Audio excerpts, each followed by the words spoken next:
Proklamasi kami, bangsa Indonesia, dengan ini menyatakan kemerdekaan Indonesia. Hal-hal yang mengenai pemindahan kekuasaan dan lain-lain diselenggarakan dengan cara saksama dan dalam tempo yang sesingkat-singkatnya. Jakarta, 17 Agustus 1945, atas nama bangsa Indonesia, Soekarno, Hatta.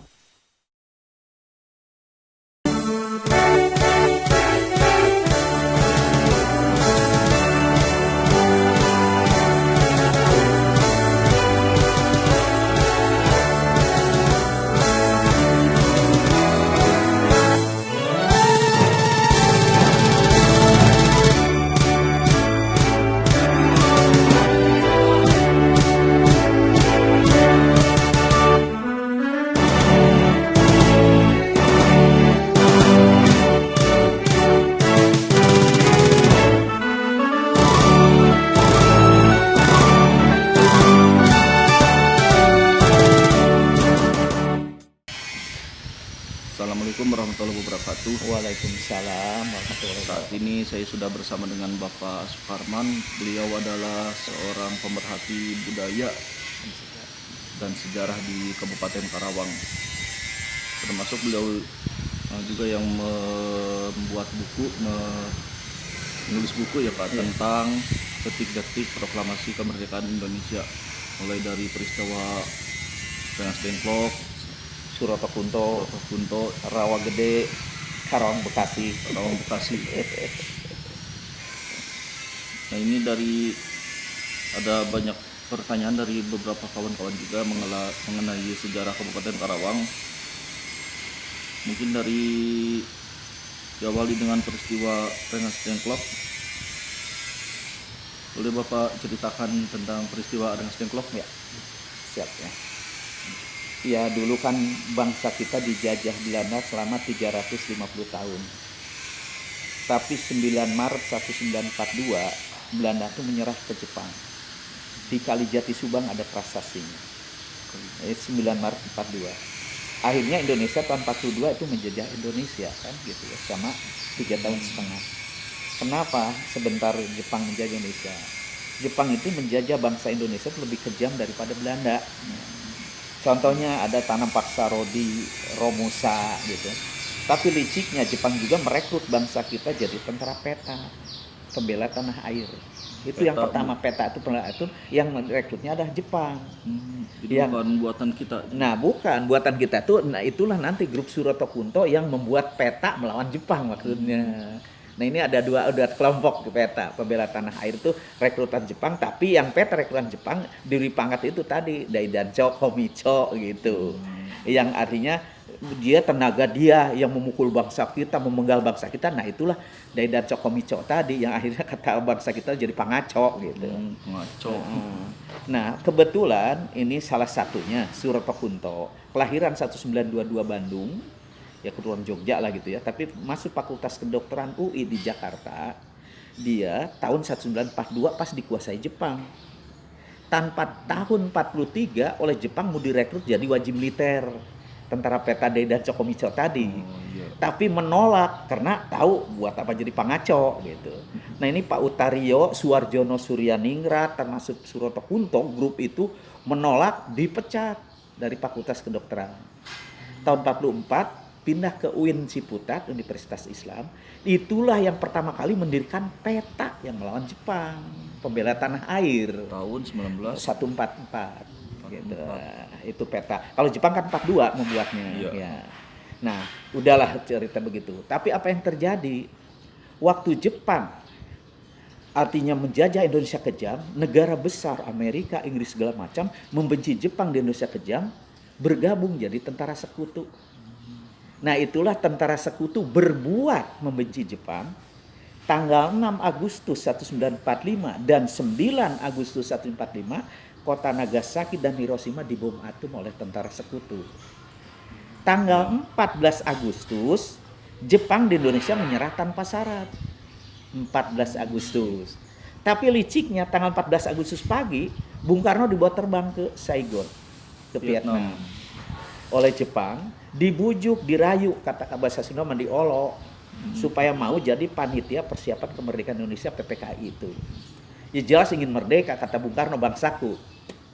Tapi udah siap pulang ke Indonesia 15 Agustus, ternyata Bung Karno diserang habis-habisan oleh tokoh bangsa kita, generasi muda, mahasiswa segala macam ke rumahnya. Ya, Pak Sukarni, Wikana, Umar Baksan, Sigi dan lain-lain. Segera proklamasi negara kita. Bung Karno menolak. Loh, kenapa Anda menolak? Ya aku ditunjuk panitia oleh Jepang. Loh, Jepang udah menyerah di Indonesia kemarin tanggal 14 Agustus. Nah, Bung Karno nggak tahu. Ini miskomunikasi. Makanya tetap bertahan. Bung Karno nggak mau untuk memproklamasikan. Nah, waktu itu tanggal 15 Agustus karena di Indonesia di Jakarta Bekasi masih dikuasai Jepang. Tapi di Karawang 15 Agustus sudah hancur Jepang oleh tentara peta yang tadi peta pembela tanah air melawan Jepang.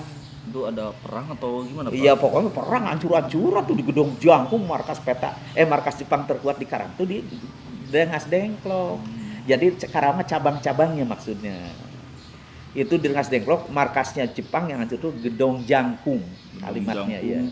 Di belokan pisan yang pedas di pojok itu pernah jadi kantor Koramil tuh Gedong Jangkung. Itu tanggal 15. Tanggal 15 Agustus 1945 udah hancur di Karawang. Nah, tapi di Jakarta masih dikuasai oleh Jepang. Malam 16 Bung Karno diserang terus-terusan, tapi malah dia sampai silakan penggal kepalaku juga.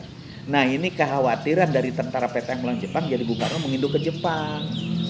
Grup itulah datang ke rumahnya Bung Karno malam 16 Agustus. Tapi tetap Bung Karno bertahan segala macam, akhirnya muncullah pengamanan, yaitu diculik. Itu dah pengamanan. Sebenarnya pengamanan. Pengamanan gitu. Pertama diculik adalah Bung Hatta, yang kedua Bung Karno, Fatmawati istrinya, dan Guntur baru 9 bulan anaknya. Yang bawa mobil sedan wagon warna hijau adalah Yusuf Kunto, adanya Suroto Kunto. Karena tidak bisa diculiklah gitu dengan tokoh-tokoh ini.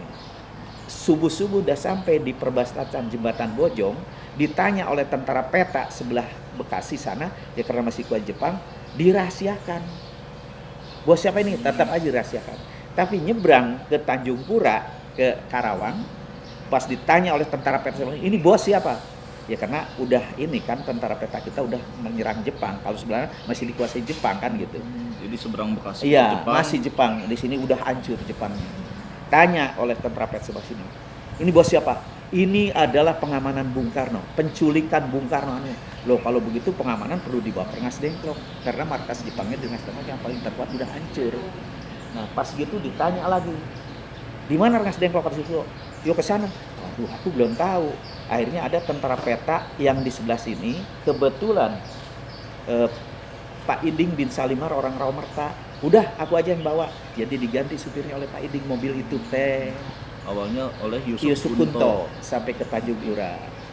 Dibawalah ke Rengas Dengklok, mampir di kantor asisten Wedana dulu teh. Depan pasar Rengas Dengklok yang jadi kantor camat lama lah gitu ya. Itu ada mesin di situ.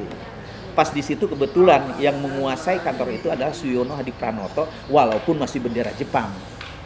Tapi udah hancur kan Jepangnya kan gitu. Kata Suyono Hadi Pranoto, "Ih, bawa siapa? Ini penculikan Bung Karno. Jangan bawa sini. Lebih baik ke markas peta." Nah, itu markas peta tuh yang sekarang jadi Tugu Kebulatan Tekad pinggir Citarum gitu. Ya. Nah, sampai di sana dari jam 8 sampai setengah 9, ketua katakan pimpinan peta di sana Sugeno belum datang juga. Mungkin ada kepentingan lain gitu. Akhirnya apa? Waduh, Bung Karno gimana? Anaknya ngamuk ingin menyusui. Guntur itu. Iya, si Guntur karena umur 9 bulan. Tapi di menyusui tempat begini mah umpamanya nih. Akhirnya Bung Karno jalan-jalan ke utara terus pinggir Citarum 150 meter. Di pinggir Citarum ada orang rumah Chinese yang namanya itulah Gio Kisong. Oh, balik lagi ke markas peta, tolong usir yang punya rumah itu di sana. Oke, diusirlah. Ya Gio Kisong nggak tahu untuk apa mengusir dia waktu itu mah. Akhirnya Bung Karno kasih kamar sebelah kiri, Fatmawati dan Guntur, Bung Hatta kamar sebelah kanan, jam 10.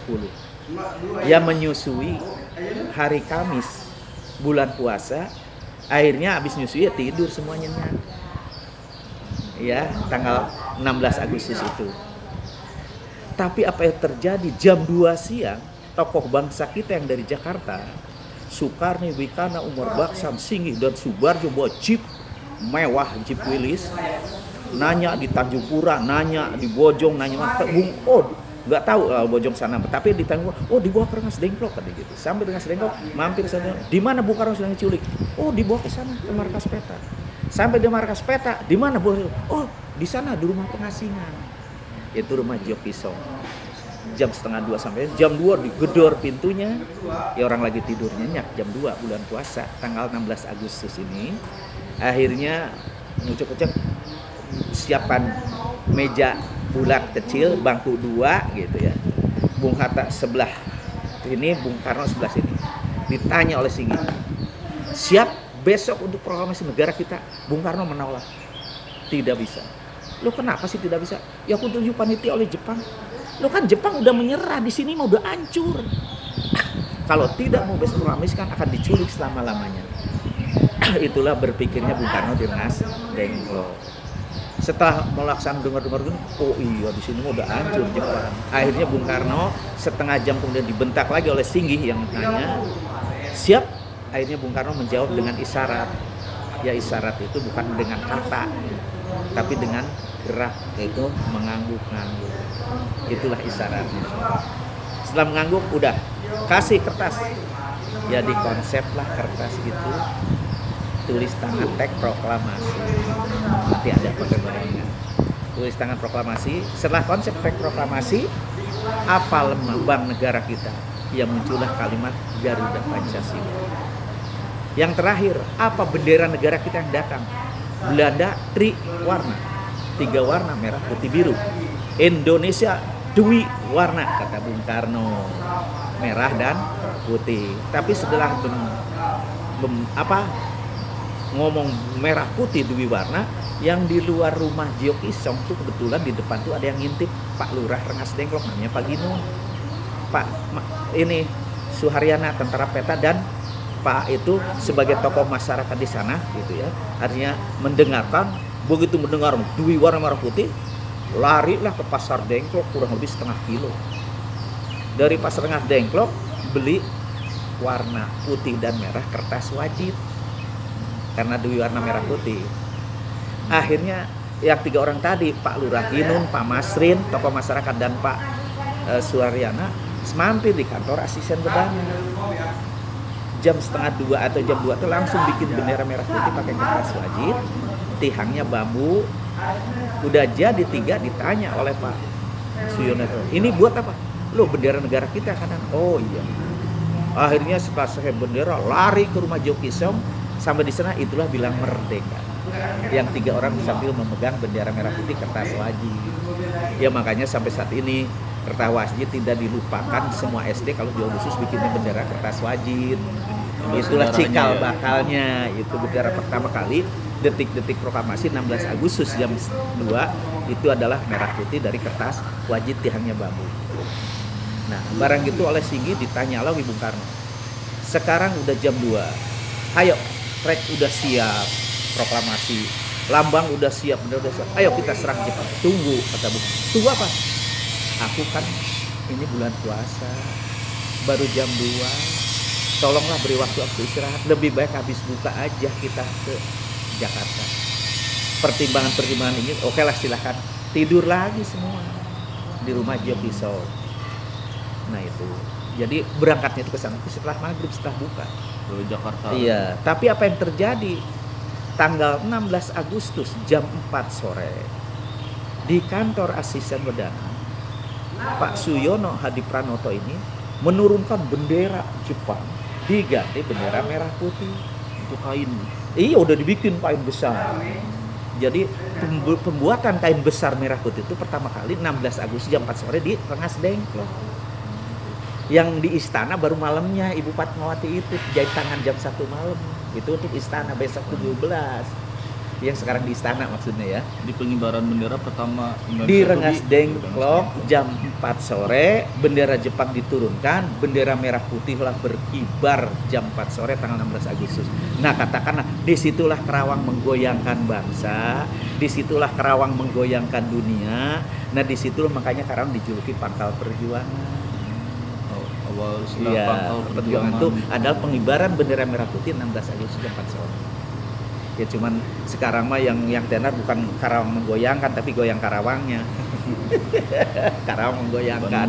membayangkan dunia. Iya, sekarang mah goyang Karawang yang tenar mendunia. Nah, akhirnya Bung Karno nggak tahu bendera merah putih berkibar di Rengas Dengklok tanggal 16 jam 4 sore. Tapi setelah maghrib habis buka berangkatlah semua ke Jakarta. Di markas Jepang, pimpinan Jepang, panglima Jepang di negara kita itu Laksamana Maeda.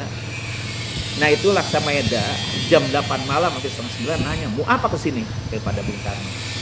Aku besok ke proklamasi negara. Tidak bisa. Kata Bung Karno, kenapa tidak bisa? Dia tunggu tentara segitu masuk ke Indonesia. Kapan? 24 Agustus. Loh, sekarang baru malam 17. Akhirnya sedang ribut-ribut gitu. Proklamasi yang tadi itu dipegang oleh Sayuti Melik, minjem mesin ketik di situ lah. Minjem mesin ketik di atas bangku ngetiknya didampingi oleh BEM dia ya, di tokoh agama ya, diketiklah oleh Sayuti Melik, dirubah. Kalau konsep di bawah itu Jakarta 17805, nah 05 ini tahun Jepang 18 iya 17805 17 8 iya. Tapi di bawahnya wakil-wakil bangsa Indonesia. Tapi setelah diketik, Jakarta hari 17 bulan 8 tahun 1945 atas nama bangsa Indonesia Soekarno-Hatta. Jam 11 malam sudah ribut-ribut, Pak tolong tanda tangan ini. Nah setelah gitu apa? Langsung ditanda tangani, di mana nanda tangan meja nggak ada, akhirnya di pojok ada piano. Jadi nanda tangan Negara Republik Indonesia proklamasi tanggal 5 Agustus, teks proklamasi tanda tangan oleh Bung Karno dan Bung Hatta di atas piano. Di pojok itu makanya Om Irama bikin lagu piano. inspirasi. Nah itu di atas piano. Setelah jam 11 sampai setengah 12, udah besok kita laksanakan upacara proklamasi di lapangan Ikada. Terdengar oleh Laksamana Maeda, tidak bisa. Loh, kenapa tidak bisa? Ya tunggu. Loh kita jangan diatur Jepang, jangan diatur sekutu. Lebih baik kita besok, ayo kita berangkat pulang. Setengah 12 pulang, sampai di rumah jam 12 lebih. Ada yang diperintahkan untuk beli kain warna merah dan putih. Jam 1 diberikan ke Ibu Fatmawati, dijahit tanganlah 1 jam, jam 2 selesai. Malam Jumat, malam 17, jam 3 sahur semua karena bulan puasa. Dia tidur habis sahur. Tapi apa yang terjadi? Jam 7 pada berangkat ke lapangan Ikada, tetapi di sana udah mulai pada datang tentara Jepang. Jam 8 padat tentara Jepang. Jam 9 dikuasai lapangan Ikada oleh Jepang. Walaupun ribuan bangsa kita ke sana ya karena Jepang udah penuh sekali tentara-tentaranya, akhirnya Anda melapor ke Bung Karno bahwa di sana terjadi begini. Kalau begitu udah jam 10 pagi hari Jumat Kliwon di rumahku saja. Makanya di Jalan Pegangsaan Timur nomor 56. Nah itulah itu pengibaran. Cuman dihadiri oleh 300 orang. 300 orang. Yang ribuan tuh orang di lapangan Ikada. Itu yang pengibaran bendera yang terlibat siapa aja, Pak? Itu 300 orang, malah ada salah seorang orang Karawang. Orang Karawang. Iya.